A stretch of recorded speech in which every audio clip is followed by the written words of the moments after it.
बिल्ली ने अपनी नेक मालकिन की मैयत को दफनाने से क्यों रोक दिया? फिर बिल्लियों ने जो किया वो सबको हैरान कर गया। एक दर्दनाक लेकिन ईमान को झकझोर देने वाली सच्ची कहानी। एक पुराने शहर के किनारे पर एक बुजुर्ग औरत रहती थी जिसका नाम फातिमा था। सब उसे मोहल्ले में फातिमा अम्मा कहते थे। वो बहुत नेक और रहमदिल औरत थी। उसके अपने बच्चे तो नहीं थे, लेकिन उसने अपने पूरे मोहल्ले के बच्चों को हमेशा अपनी दुआओं में शामिल रखा था। उसके घर में कई बिल्लियां रहती थीं, सफेद, काली, पीली और एक बूढ़ी ग्रे बिल्ली जो हमेशा उसके साथ नमाज पढ़ने के वक्त चुपचाप बैठ जाती थी। फातिमा अम्मा उन बिल्लियों को कभी जानवर नहीं समझती थीं, बल्कि उन्हें अपने बच्चे की तरह प्यार देती थीं।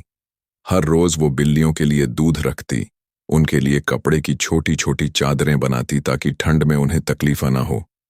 उनकी जिंदगी सादगी और मोहब्बत से भरी हुई थी। मोहल्ले के लोग कहते थे कि फातिमा अम्मा की दुआओं में असर है। जब भी किसी के घर कोई तकलीफ आती तो वो अम्मा के पास जाकर दुआ करवाता और सब कहते कि उनकी दुआ से अल्लाह राहत दे देता है। लेकिन जिंदगी हर किसी को एक ना एक दिन रुखसत करती है। फातिमा अम्मा को भी वो दिन देखना था। एक सुबह जब सूरज अभी पूरी तरह निकला भी नहीं था, उनके घर से बिल्लियों के अजीब आवाजें आने लगीं। मोहल्ले वाले दौड़कर पहुंचे तो देखा कि फातिमा अम्मा अपने बिस्तर पर बेहोश पड़ी हैं और चारों तरफ बिल्लियां बैठी हुई हैं।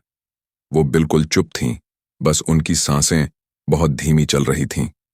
मोहल्ले की औरतों ने उन्हें उठाने की कोशिश की, लेकिन अम्मा अब इस दुनिया से जा चुकी थीं। वो शांति से अपने रब के पास लौट गई थीं।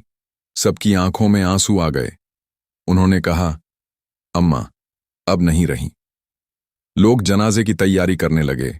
सफेद कपड़े में उन्हें लपेटा गया, कफन तैयार किया गया और मस्जिद से जनाजे की नमाज का ऐलान हुआ। मगर जब उनकी मैयत को बाहर ले जाने लगे तो कुछ अजीब हुआ।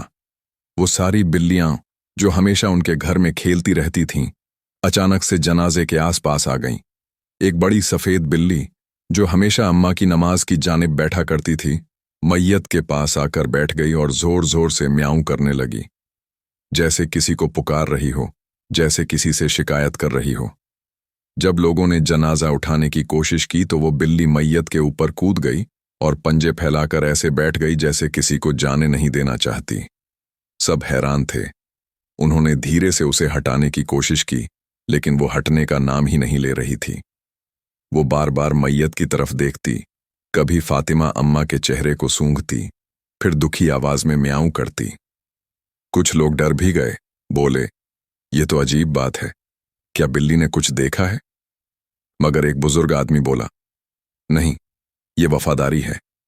ये जानवर उस औरत से मोहब्बत करते थे, वो अब उन्हें छोड़कर चली गई है और ये उन्हें जाने नहीं देना चाहते। ये सुनकर सबकी आंखें नम हो गईं।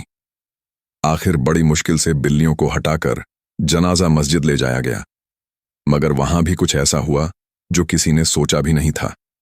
जनाजे की नमाज खत्म हुई, अब कब्रिस्तान की तरफ जाना था।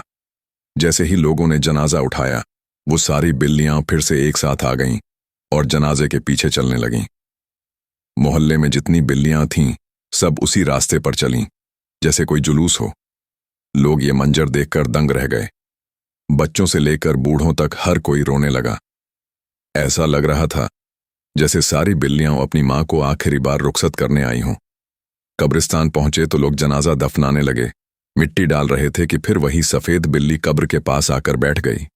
जब मिट्टी पूरी भर दी गई तो वो बिल्ली उसी कब्र के ऊपर जाकर लेट गई।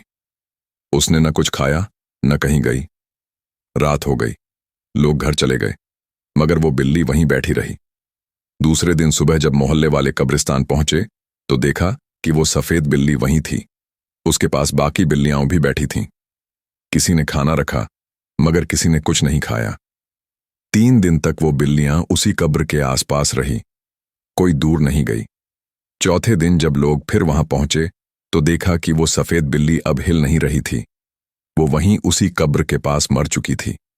लोगों की आंखों से आंसू निकल आए। उन्होंने कहा, ये बिल्ली भी अपनी मालकिन के बिना नहीं रह सकी।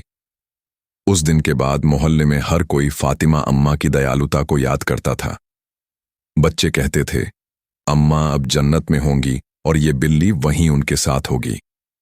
कहा जाता है कि कई बार रात को कब्रिस्तान के पास बिल्लियों के म्याऊं करने की आवाजें आती हैं, जैसे कोई अब भी अपनी मां को पुकार रहा हो। कुछ लोग कहते हैं कि वो अम्मा की दुआओं की बरकत है कि मोहल्ले में आज तक कोई जानवर भूखा नहीं मरा। ये कहानी हमें ये सिखाती है कि रहम सिर्फ इंसानों पर नहीं, जानवरों पर भी करना चाहिए। वो भी एहसास रखते हैं, वो भी मोहब्बत समझते हैं। फातिमा अम्मा का जाना एक सबक बन गया कि अगर इंसान नेक दिल से किसी जानवर पर भी रहम करे तो उसकी वफादारी उसकी मौत के बाद भी जिंदा रहती है। और शायद इसीलिए जब उनकी मैयत को दफनाने से बिल्ली ने रोका था तो वो दरअसल कहना चाहती थी, मेरी मां को मत ले जाओ, वो अभी भी हमारे साथ है।